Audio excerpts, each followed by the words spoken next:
ఎప్పుడు కూడా మనం ఈజీగా తీసుకుంటాం బలిదానాలు, మర్చిపోతే ఒక జనరేషన్ ఆయన మన కోసం ప్రాణత్యాగం చేశారంటే 50 రోజులు తిండి తినలేదు అనుకుంటాం. కానీ మనం ఎదిగే కొద్దీ, మనకి కష్టాలు వచ్చే కొద్దీ గత తరం చేసిన త్యాగాలు మనకు అర్థమవుతూ ఉంటాయి. అలాగే నాకు పొట్టి శ్రీరాములు గారు చిన్నప్పటి కంటే కూడా ప్రతి సంవత్సరం వయసు వచ్చే కొద్దీ ఆయన గొప్పతనం అర్థమైంది, ఆయన త్యాగం అర్థమైంది. ఒకసారి నాకు ఎంత బాధ కలిగింది అంటే, పొట్టి శ్రీరాములు గారి జయంతి అంటే దండేద్దామంటే ఎక్కడ లేదు ఆయన విగ్రహం. ఎక్కడో ఒక ఆర్య వైశ్య సత్రం దగ్గర ఉంది, అక్కడికి వెళ్దామన్నారు. అక్కడ పెట్టడం ఏంటని అడిగారు. అంటే అది ఆయన వైశ్య కులానికి చెందినవారు, అందుకని ఆర్య వైశ్య గృహాల్లో ఉంటాయి ఎక్కువ, అక్కడికి వెళ్దాం పదండి అంటే నాకు ఆ రోజు అనిపించింది, ఎవరి ఉనికి మీద ఒక గొప్ప నాయకుడిని ఒక వైశ్య కులానికి పరిమితం చేస్తారా? ఇన్ని వందల కులాలు ఉన్నాయి మన దగ్గర.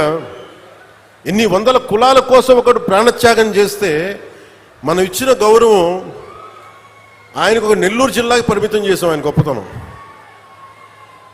నెల్లూరు పొట్టి శ్రీరాములు జిల్లా. రాష్ట్రాన్ని ఇచ్చిన వాడిని పెంచామా తగ్గించాం? ఆంధ్రులకి ఒక రాష్ట్రం కల్పించిన వాడికి మనం ఇచ్చిన గౌరవం నెల్లూరుకి పరిమితం చేశాం అంతే. గౌరవం ఇచ్చావా అంటే ఇచ్చాం.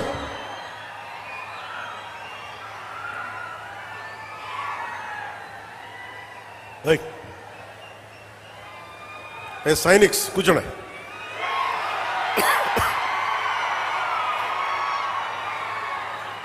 పోలీసు వారికి కూడా నా విన్నపం, వారిని ముందుకు రానివ్వకుండా చూడండి, కానీ దయచేసి వాళ్ళని ఏమనకండి. ఓకే ఓకే వినండి. ఓకే నేను చూసుకుంటాను కదా, మీరు కూర్చోండి.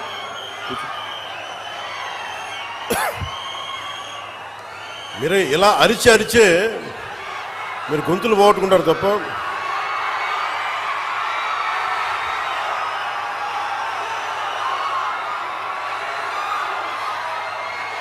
ఓకే, అక్కడున్న యువతంతా దయచేసి బ్యారికేడ్స్ నుంచి ముందుకు రాకండి. ఇలాంటి పరిస్థితులు ఇలాంటి పరిస్థితుల వల్లే మీకు కూడా చెప్తున్నా, ఇలాంటి పరిస్థితుల వల్లే ప్రధానమంత్రి గారు కూడా రావడానికి ఆలోచిస్తున్నారు నేనున్న సభలకి. ఇది చప్పట్లు కొట్టేది కాదు, ఇది చప్పట్లు కొట్టేది కాదు. ఎందుకంటే ప్రధానమంత్రి గారికి ప్రపంచమంతా శత్రువులు, ఏ మూల నుంచి దాడి చేస్తారో తెలియదు. అలాంటిది స్పెషల్ ప్రొటెక్షన్ గ్రూప్ ప్రధానమంత్రి గారిది, వాళ్ళు ఇచ్చే నాకు కన్సర్న్ తెలియజేస్తూ ఉంటారు. మీరు ముందుకు వచ్చేస్తారు, దాచుకొని వచ్చేస్తారు, మాకు ఇబ్బంది అయిపోతుంది, పొలిటికల్ లీడర్స్గా మీరు కొంచెం మీ వాళ్ళకి బాధ్యతగా చెప్పండి అంటారు. అందుకని నేను మిమ్మల్ని అందరూ విన్నవించుకుంటా ఉన్నాను, కొంచెం మీరు నియంత్రణ పాటించాలి.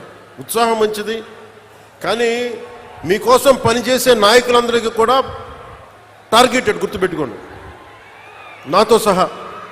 That's why you have to maintain certain security protocols. అది దయచేసి అర్థం చేసుకోండి. ఇందాక నేను చెప్పిన విషయానికి వస్తే, రాష్ట్రం తెలుగు వారికి ఒక ఉనికినిచ్చినవాడు పొట్టి శ్రీరాములు గారు.